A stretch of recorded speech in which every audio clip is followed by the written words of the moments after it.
લોકોને એવી જિજ્ઞાસા હોય છે કે આ બારે મેઘ ખાંગા થયા એટલે શું, એનો મતલબ શું હોય? ચોમાસાની સિઝનમાં ભારે કે અતિ ભારે વરસાદ પડે, નદી નાળા ઉભરાઈ જાય, ડેમ છલકાઈ જાય, ત્યારે ઘણી વખત તમે અખબારોમાં એવા હેડિંગ વાંચ્યા હશે કે બારે મેઘ ખાંગા થયા. તો ઘણી વખત લોકોને એવી જિજ્ઞાસા હોય છે કે આ બારે મેઘ ખાંગા થયા એટલે શું, એનો મતલબ શું હોય? તો આ મતલબ વિશે આજે હું તમારી સાથે વાત કરીશ. મારું નામ રાજેશ શાહ છે અને તમે જોઈ રહ્યા છો ગુજરાતના સૌથી મોટા ડિજિટલ ન્યૂઝ પ્લેટફોર્મ ખબરછે.com. વરસાદની તીવ્રતા પ્રમાણે એના નામ હોય છે. જેમ કે એક છે ફૂરફૂર વરસાદ, જેમાં માત્ર હાથ પગના રૂવાડા ભીના થાય. બીજો છે છાંટા વરસાદ, એટલે ફૂરફૂરથી થોડો વધારે વરસાદ આવે. ત્રીજું છે ફોરા વરસાદ, એટલે છાંટા પડે એનાથી થોડા મોટા મોટા ટીપા પડે એને ફોરા વરસાદ કહેવાય. 4 કરા વરસાદ, એટલે ફોરાનું બરફના રૂપાંતર થાય, એટલે તમે જોયું હશે કે ઘણી વખત ગુજરાતમાં કરાનો વરસાદ પડે છે, તો એ કરા વરસાદ. 5મું છે પૂછેડિયા, પછેડીથી રક્ષા થાય એવો વરસાદ, એને પૂછેડિયા કહેવાય. તો છે નેવાધાર, એટલે છાપરાના નેવા ઉપરથી પાણી વહે એને નેવાધાર વરસાદ કહેવાય. 7 મોલ મે, એટલે પાકને જરૂરી વરસાદ હોય એને મોલ મે વરસાદ કહેવાય. 8મું છે અંધરાધાર, એક છાંટો બીજા છાંટાને સ્પર્શે અને એનો ધાર પડે એને અંધરાધાર વરસાદ કહેવાય. મુસળધાર અથવા સાંબેલા ધાર, એટલે અંધરાધારથી એની તીવ્રતા વધારે હોય ત્યારે મુસળધાર સાંબેલા ધાર વરસાદ પડ્યો એવું કહેવાય.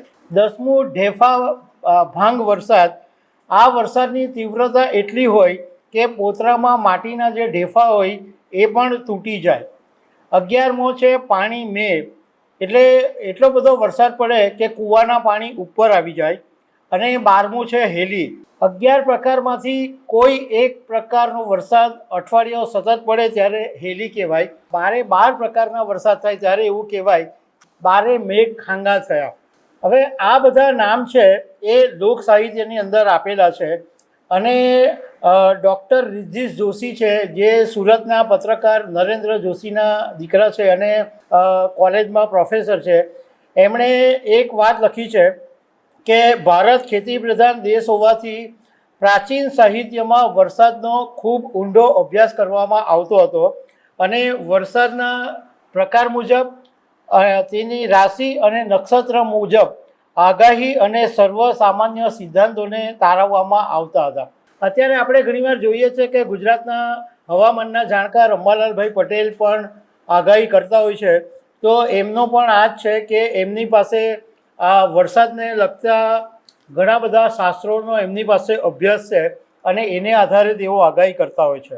આ જે જૂના પ્રાચીનમાં જે બધા જે લખાતા હતા સાહિત્યમાં, એમાં એક પ્રાચીન જ્યોતિષ ગ્રંથ મેઘમાળા રચાયો હતો અને આ મેઘમાળાની અંદર ટોટલ 11 અધ્યાયની અંદર આ ગ્રંથના પહેલા જ અધ્યાયમાં મેઘ અને તેની વિશેષતા મુજબ વર્ણન કરવામાં આવ્યું છે.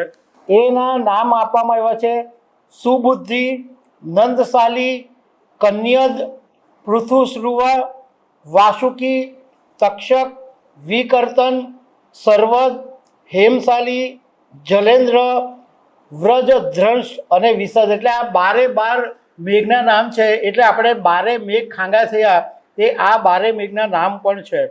અને આ જે ગ્રંથ છે એ બદલી વાક્યોનો પ્રેરણા સ્ત્રોત માનવામાં આવે છે. તો દર્શક મિત્રો, આવા અનેક અપડેટ સાથે મળતા રહેશું. આભાર.